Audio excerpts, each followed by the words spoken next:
So our next speaker is Karen Rommelfanger. So I already introduced Karen this morning. I'll just briefly repeat who she is. So Karen is a leading neurotech ethicist and strategist, and she has a adjunct position at Emory University, where she has expertise in neurology, psychiatry, and behavioral sciences.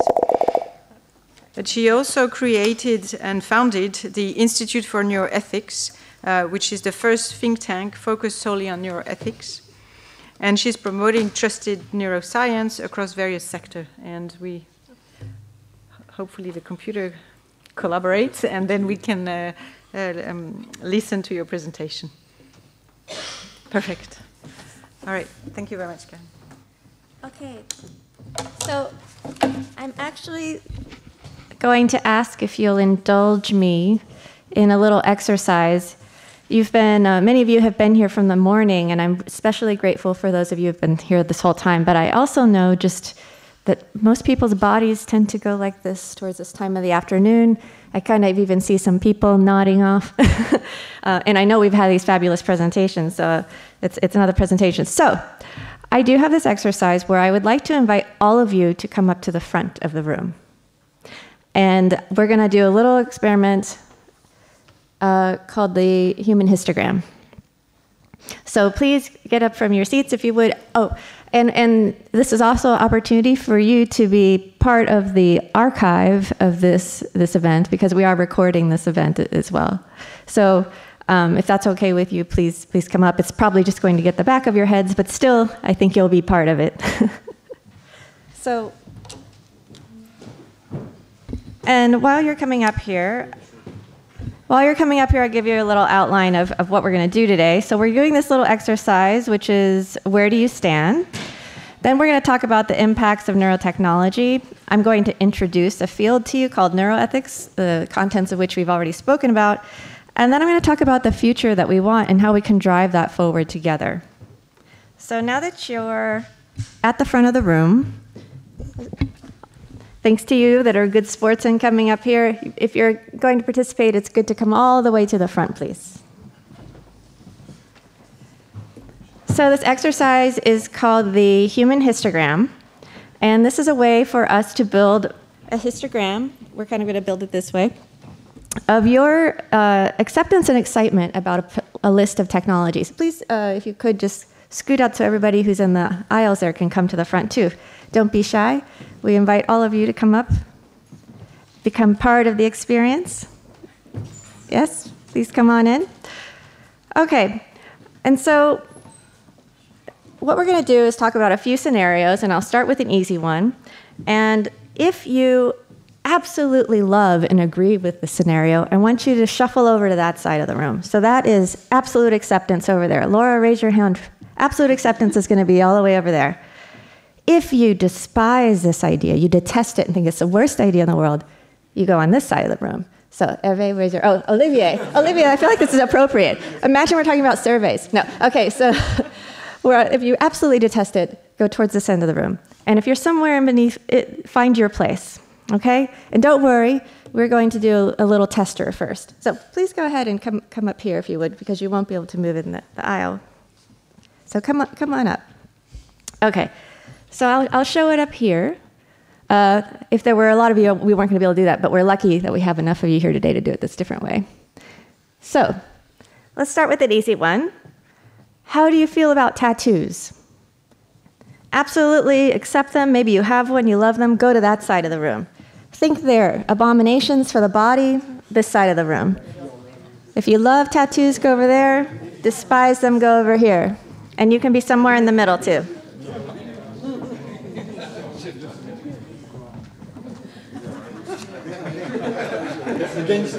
Yeah, you could be, if you really dislike them, you can be right against that wall. You can decide. Okay, then you might want to be over there. Okay. I think you got a sense of this one. We got a pretty good spread. Let's try another one. What about the tattoo of your best friend or significant other's name? So if you would absolutely do that, maybe you already have one, go to that wall. If you would never do that, you could go on this side.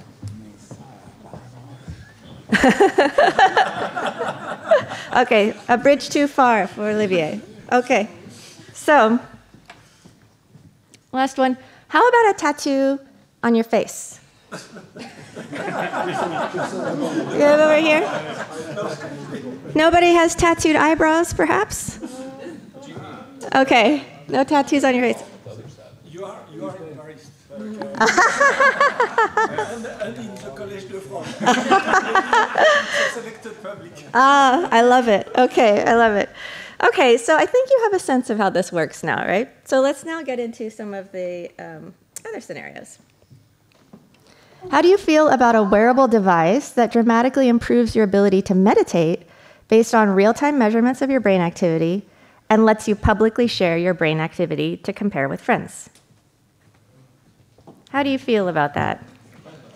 If you love it, you could go on that side of the wall. If you think it's a terrible idea, you can find yourself on this side of the wall.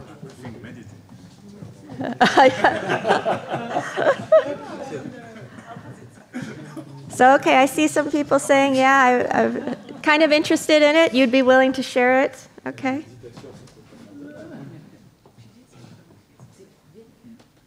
Oh, okay. Sorry. Mix this one up. That's the second step. Okay. So a wearable device that dramatically improves your ability to meditate, you would be okay with, but with your friends, where are you with your friends? Then you change. Okay. Okay. Sorry about that. Let's go to the next one. Okay. Yeah. Okay. What about a safety feature that constantly monitors brain patterns of truck drivers for their attention? Do you think that's a great idea? You go over there. A safety feature that constantly monitors brain patterns of truck drivers for attention. If you think that's a great idea, go over there.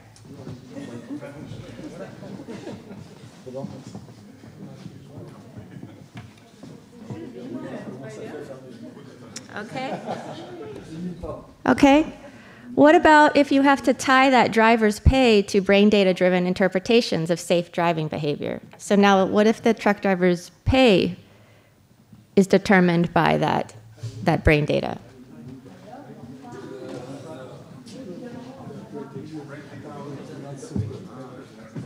Okay, I see some people moving. Maybe you're not so sure you want your pay tied with that.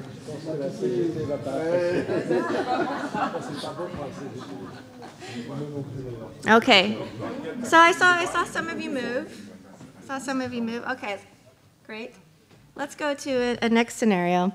What about thought-to-text earbuds that allow rapid social media posts? Would you want that? Absolutely love it. No? Okay, absolutely love it. Go over there. Thought-to-text earbuds. Okay, Olivia's just going to stay over there. Or you would never in your life want those. Nope. Okay. Maybe. I don't think this should exist on the market. You probably have to leave the room then. Okay. What about if this same technology offers automated meme selection based on your mood?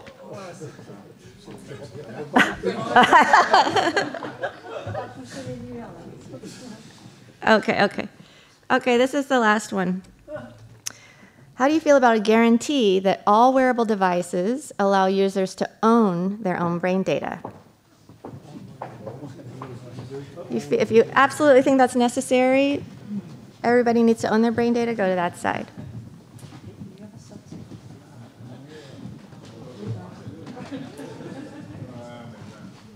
Okay.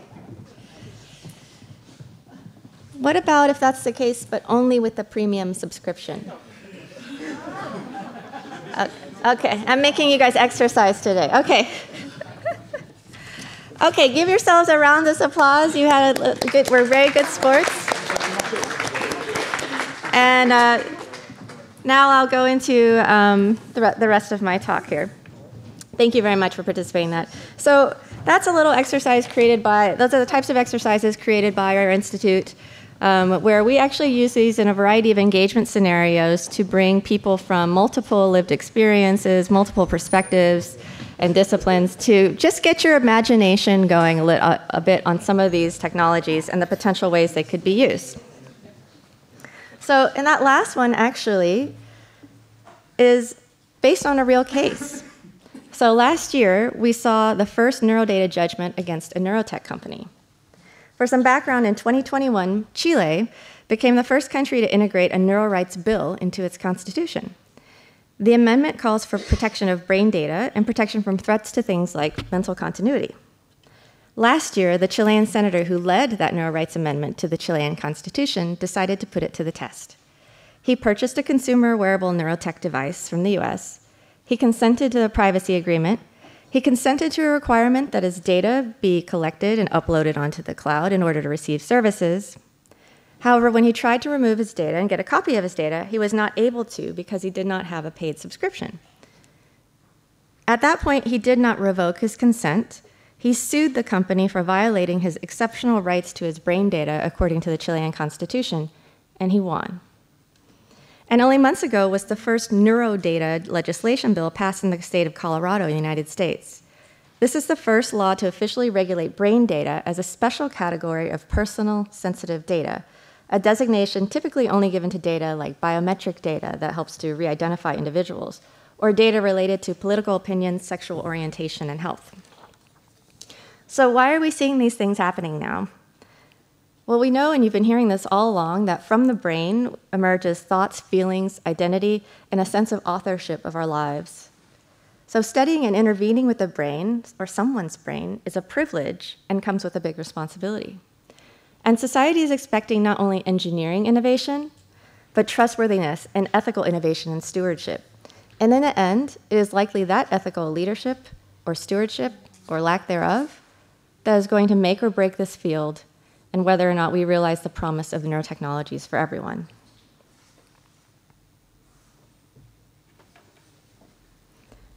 So any technology or tool can have multiple uses, we know this. Consider the internet, for example, or physics insights that led to the atomic bomb but are also explored for clean energy options. We're in a very exciting moment for neurotechnology, as you've already been learning and hearing throughout the day. But we're going to need to steward the directions of that neurotechnology as it develops in an early and iterative way, which we also heard sentiments expressed today. In 2019, Chris Tumazu in the iHuman Royal Society report said, "The applications of neural interfaces are as unimaginable today as a smartphone was a decade ago. Neurotechnology will and is changing our lives, which in itself isn't bad, but we as a society need to evaluate whether those changes are welcome or detrimental." So next I'd like to illustrate by sampling a few of the state-of-the-art, some of them you've heard about today, and I'll contextualize them a bit more in the human narrative, as Brandy and Jen have done so beautifully for us today, and also highlight some of the ethical dimensions that are raised with these technologies. So, first off, this is Matthew Nagel. He was an exceptional athlete and a star football player. In 2001, while leaving the town's annual fireworks show, he sustained a stabbing injury that severed his spinal cord. And then in 2005, he became the first person to control an artificial hand through an implanted brain-computer interface. With a lot of training and focused concentration, he learned to control a cursor on a screen. And he also was the first person to have his brain connected directly to the internet. On the right is Kathy Hutchinson, who had a stroke. In 2012, with significant training and a more advanced and smaller brain electrode array, she was able to operate a robotic arm with enough precision that she could serve herself a drink, her favorite drink, a cinnamon latte. It was the first movement she had been able to make in 15 years, wherein she regained not just movement, but also agency. Now, you've already had the pleasure of meeting Brandy Ellis, someone for whom I have great admiration and esteem. As she stated at Emory University, my former home institution, she had electrodes implanted into her brain as part of her experimental trial for her profound intractable depression. Run by a battery, the electrode stimulated her brain to relieve her of her lifelong struggle with depression. As Helen Mayberg, key developer of this technology, has grimly inspired the comparison, "At least with cancer you die," alluding to the unrelenting nature of this kind of punishing depression. Ms. Ellis, in a 2012 interview, described how her device is a point of pride for her, and she reports that not only has she been made well, but also that her humanity is restored. A self-proclaimed cyborg, she says that she's more connected to those around her because of the device, which is not just property or a tool, but is her identity, and she continues to benefit from the device today. The intent with this kind of intervention isn't to keep her personality or her existing will or existing worldviews, or even perhaps the mental continuity in the path that she was in.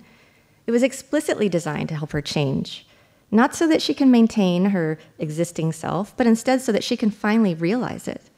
And this is at the heart of much confusion and conflict as to what it means to interface with a brain technology. And here are some more recent advances in decoding intended speech in those who have lost the ability to do so, with assistance from Neurotechnologies in AI.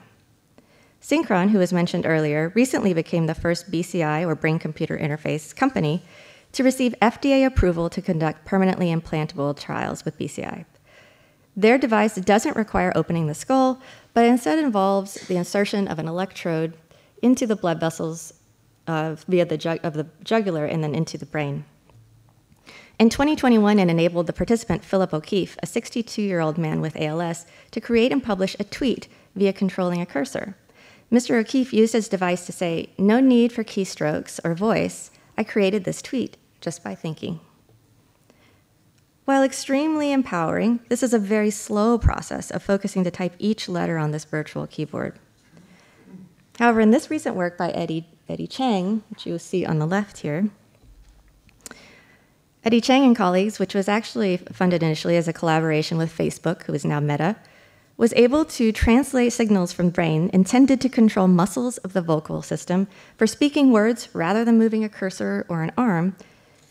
The interface was designed carefully to translate only what the participant was trying to say, not just the participant's resting thoughts alone. It's also worth reminding everyone that most of these technologies, as has been brought up today, have been long enabled by some form of AI. Improvements have been rapid and will continue to reach new heights, using AI to decipher and interpret complex brain data in new ways. For example, this has allowed speech decoding that approaches a more conversational speed. Right now, it's closer to 60 words per minute in this case, which is on par for a beginner level of mastery in a non-native language. But natural language is more 160 words per minute. Even recently, AI was used to allow a bilingual man to communicate again, but also in his language of choice.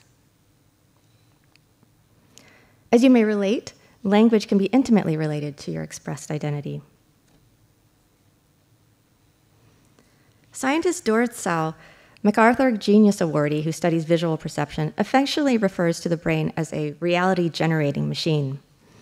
And we have technology now, and have had it actually for a while, that can restore a number of senses we use to navigate the world in our realities. We should acknowledge, as I mentioned earlier, the cochlear implant is one of these brain technologies that is well established, implanted first in 1969 and now used in over 400,000 people worldwide. These technologies can also be improved from insights of newer technological advances in new emerging tech. But I want to share another case of another permanently implantable neural interface developed in 2013, successful enough to leave the lab and find its way to the commercial context. And this is one that has been raised several times today, the retinal implant, also called second sight, which envisioned a kind of visual perception in those who would otherwise have none. And in 2022, when the company was sold, consumers were in need of software updates, and they needed maintenance for obsolete parts. The consumers were left with no help at all, some of them becoming makeshift engineers. This situation reminds us, even with all this marvelous tech development, we're wholly unprepared to address some of the most fundamental justice issues related to these implants. There are also numerous new contexts in which neurotechnologies are being applied. These devices will be interweaving into the cyber and digital infrastructures, especially in a hungry consumer marketplace. And I have to emphasize here that many commercially available neurotech are often, but not always, significantly lower sophistication and have lower ability compared to previously featured tech that are primarily used for research or in some of these early studies. One example is a commercially available EEG headset, and we see a proliferation of these kinds of devices, which aim to measure emotional states like stress and arousal. EEGs typically are used as a research or medical tool with an uncomfortable head cap messy with wires. But now their form function is being modified by engineers in the private sector to fit inside the ear and be incorporated with earbuds or even worn as headphones, as you've heard described. In this context, these technologies are not for people with injuries, disease, or diagnosed disorders. Devices like this one are being applied in the workspace to help enhance workplace productivity, promote employee self-awareness and self-optimization. And some of these technologies claim to be clinical grade, others do not. Regardless of the quality of data that comes from them, and it will be variable, people are using it to make decisions in settings that can further complicate power dynamics. I do want to share that there is a case and precedent of a company in this space that was thinking ahead, and they insisted contractually that its partners do not demote or fire employees based on the findings of this device. But this, again, is not necessarily the case with most companies. These brain devices will also plug into or wirelessly connect to an ecosystem of digital data collection. And as I look out into the crowd today, I'm wondering, and I see that some of you have them, but how many of you own a smartphone by show of hands? Yeah. How about an Apple Watch? Okay. So that's good to know. Most of us carry a pocket full of these sensors with our smartphones that can collect GPS, heart rate, positioning and direction via an accelerometer, voice, keystrokes, and more. And all of them are being used to derive insights and predictions on brain health. Even social media that can be linked and is currently being studied as publicly available data is being used to assess and predict mental health of users and communities. In an interesting time where non-health data can offer health insights, this wealth of data has companies like Apple and Amazon leveraging their resources to join the ranks of becoming healthcare titans. Consumers are becoming desensitized to data being continually and passively recorded, and that data can be sold and analyzed, often unbeknownst to them by third parties. And it stands to reason that the same will be true with data collected from neurotech.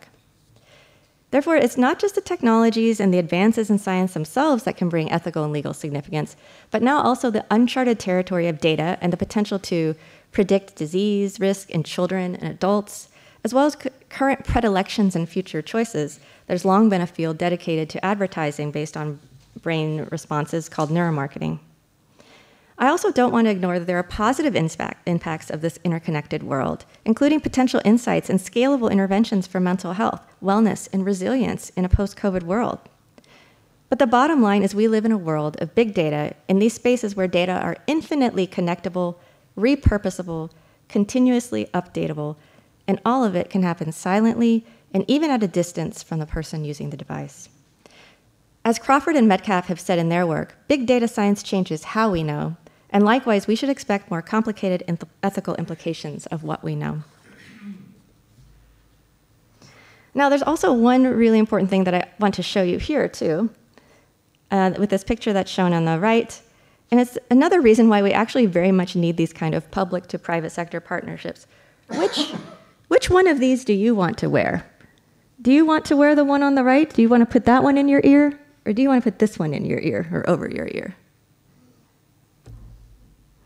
The picture on the right is a lab setup of an inner ear EEG. And most of the technologies you enjoy today, whether in the clinic or in the consumer realm, you enjoy because companies are taking the big risk, as was discussed so thoroughly this morning, in a tenuous funding environment with enormous regulatory hurdles to complete the final steps to take great ideas out of the university and translate them into the lives of society.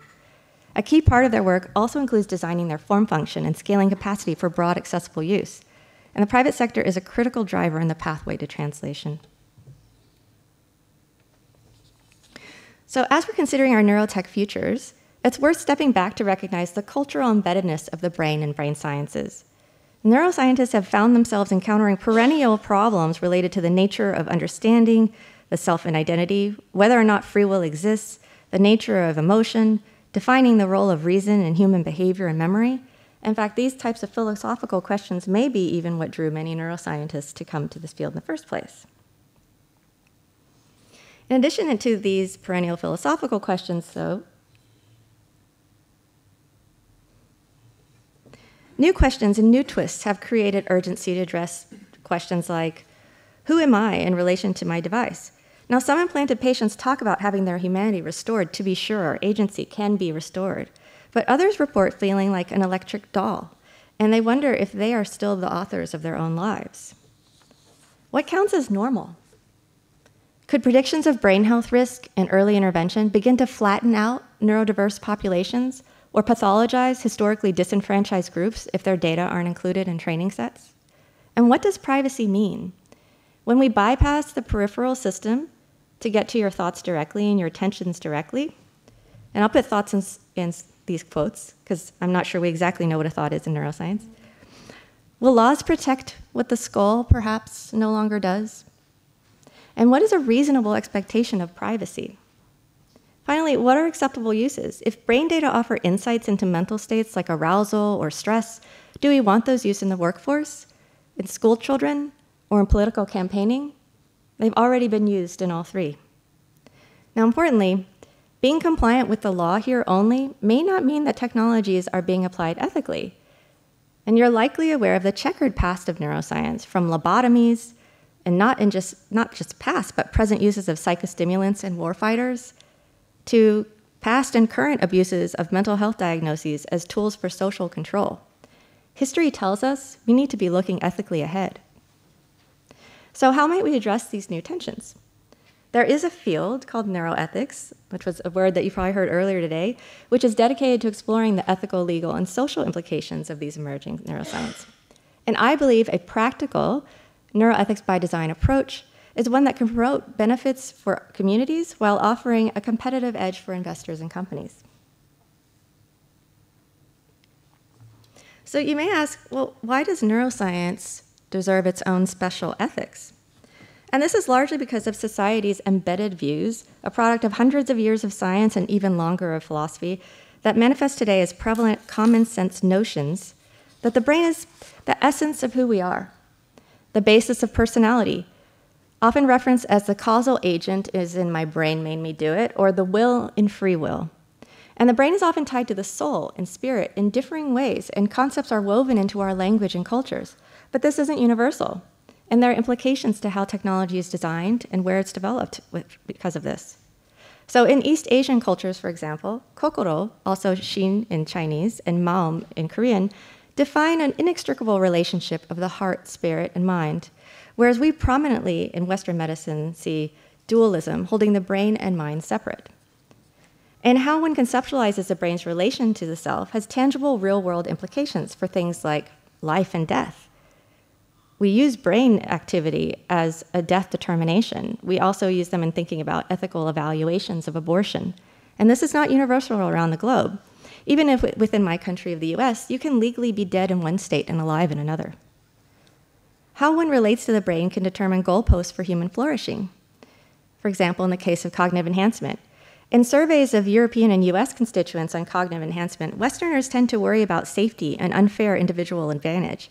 But preliminary studies in East Asia, and Taiwan in particular, suggest concerns about safety, but more so about group identities and fair access. And this is impacting how and where we're seeing enhancement technologies being pursued. In fact, enhancement itself and augmentation is a major goal in China brain projects and the Japan national level brain research projects. Culture can also impact notions of responsibility. There's a great interest in using brain sciences and insights on free will, decision-making, even brain decoding in the law, in the legal system. And this has engendered an entire field called neurolaw.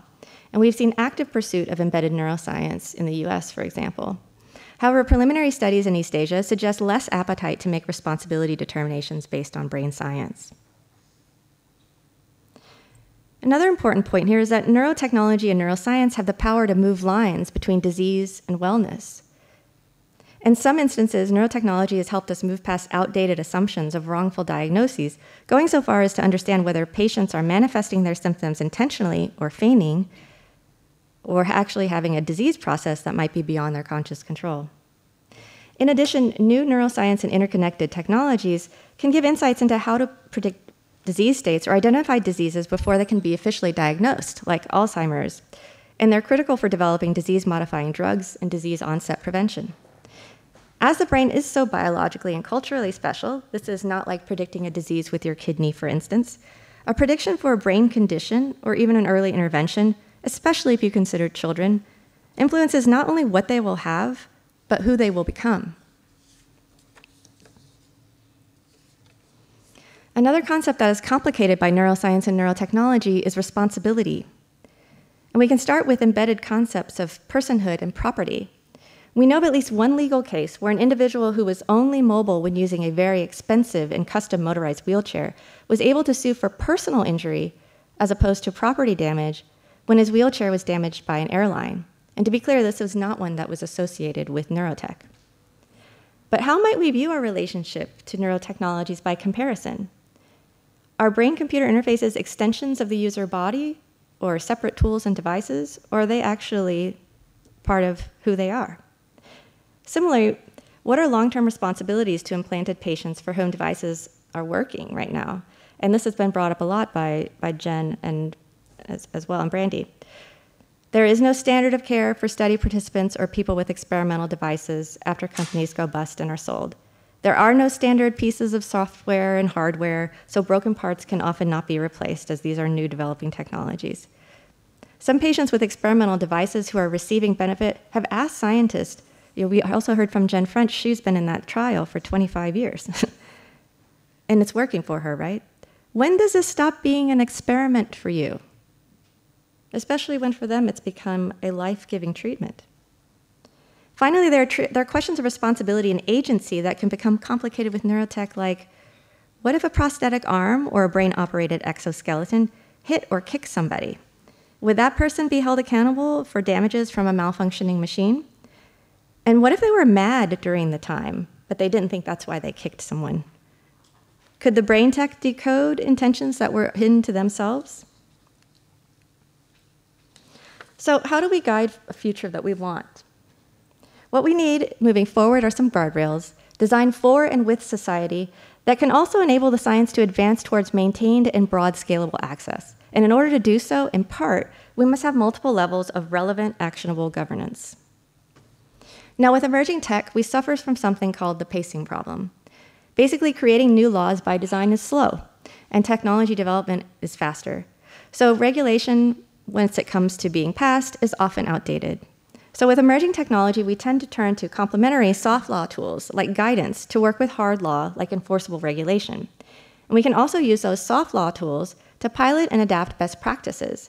And these can be also hardened over time into enforceable regulation.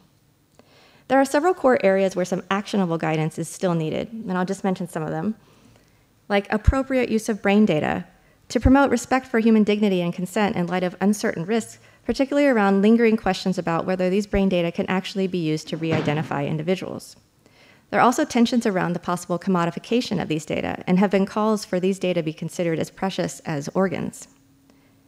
What about AI-enabled neurotech? There's lots for us to do there to ensure decoding of brain activity through software and algorithms are accurate, and then that technology is actually acting on behalf of a person. In addition, we need to set standards for sensitive insights or predictions about future behaviors. And how to handle blurred lines between medical and non-medical tech and data applications. Finally, how do we empower user autonomy to promote human choice in light that direct connections to the brain could fundamentally alter human choices? And how do we protect freedom and mental privacy that could be threatened by surveillance of neurotech? Oh, sorry. So the global governance around this is growing, and it has been doing so for the past few years. And I wanted to mention a few examples, but I'll kind of go through them quickly as we're running through time here. The first is one of the International Brain Initiative. This is a scientifically driven project. I co-chaired the Global Neuroethics Working Group with Dr. Sunjin Jung from Korea. And this was an effort to bring together the large-scale existing and emerging brain projects and figure out how to foster collaboration. And one of the things that we realized was it wasn't just bringing all the scientists in the room together that was going to work. We were actually going to have to talk about the fundamental cultural issues. We collaborated to create a set of neuroethics questions that could be incorporated with a cross-cultural lens as part of any neuroscientist's workday. And this toolkit was then explored for implementation across the 7 existing and emerging brain projects, and you can find this in a special issue of Neuron. I won't go through this next one next, but I want you to be excited about hearing about the OECD recommendation, which was adopted as the first international standard for responsible innovation in neurotechnology in 2019. And then there are numerous brain rights and brain data conversations, including by the UN and UNESCO, and I think you'll hear more about those from Hervé later. Now, there is a recent uptick in governance and conversations on neurotechnology, and I want to point out that one of the major drawbacks that we're experiencing right now is that most of them largely aren't implementable. There are over 20 sets of them, which my lab has analyzed, but the challenge is largely in the process in which they were designed. They were missing critical inputs from voices of tech developers, people who perhaps need guidance most, to be in the room offering input for how to practically implement them. And the people who we're most trying to serve, the patients and their families whose pain points academic scholars and policymakers might not be aware. These community voices are largely missing in both hard and soft law efforts. And even new laws, like the Chilean example I mentioned in the space, have been critiqued by practicing clinicians, researchers, and citizen advocacy groups. For example, these new laws could actually do more harm than good by potentially limiting technology access, preventing abilities to offer existing standards of care, blocking sharing of research data, and doing too little and too much at the same time for the communities they were meant to protect. Now, to be clear, we absolutely need actionable and proactive instruments, but we can't expect these guidances to be implemented if we're not incorporating critical voices. So in closing, we've been working with a variety of these communities. One of the collaborations is with an investor and entrepreneur ecosystem that was mentioned earlier today by Jen French. And we've created a neuroethics playbook for startups. And I'd be happy to talk with some of you later about this today, but companies are critical to support because they are often doing the hard work to translate these technologies. And we wanted to be sure that there are some practical tools that can be implemented into their everyday practice. We've even co-hosted a few workshops with the OECD, actually, on implementation of their guidance. And finally, I'll close with my last slide here of saying that moving forward, we're going to need more collaborative community design, the kind that you heard about from Jen French. And I'll share that our institute has a number of efforts we hope to facilitate, and we hope to have some more co-created solutions with you soon. And these are ones where we're looking for partners in investment and entrepreneurs who might want to further workshop and operationalize some of our toolkits. We're also looking for partners who would like to participate and host hackathons, and we'll be having our first hackathon at FENS this year in Vienna. And finally, we're working on engagement strategies to help create more relevant and actionable solutions. We're trying to highlight voices of people with lived experience, private sector builders, along with scientists, policymakers, and ethicists. And with that, I'd like to just close by saying these types of co-creative processes, I believe, are going to be what we need to deliver on that promise for a future of trusted neuroscience for everyone. Thank you.